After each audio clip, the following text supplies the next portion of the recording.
Би ажил хийж мөнгө олдог.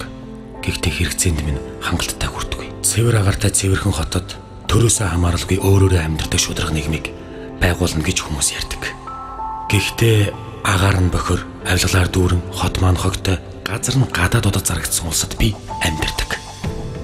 Бидний өмсдөг дээлийг хятад хувцс гэж заасан дээр бүртгэсэн гэсэн. Гэхдээ дээл нь яг дотор нь байгаа монгол хүнийг бүртгэж чадахгүй. Гүн ухааныг судлаагүй ч хүн ухаанаа гээгээгүй монгол хүний удам бий. Уртын донд уярдагч, рок сонсох дуртай, наадмын барилдаанд хөөрдөгч, хөл бөмбөгт хорхоотой, одоохондоо чадахгүй гэсэн айдсын минь дарж, олимпийн аврагууд төрсөн би баярлдаг.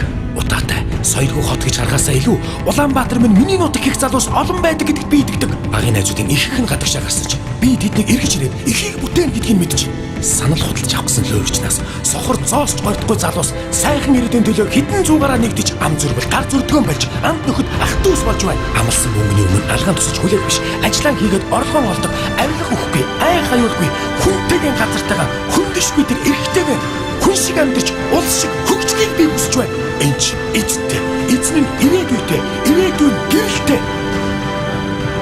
Намайг амрагдаг. Нэр минь Монгол, дүр минь Монгол, цус минь Монгол, цэс минь Монгол. Эх орон гэдэг эрдэнийн 6 үсэг элэгдэж дуусахын цагт би дуусна. Би Монгол хөө.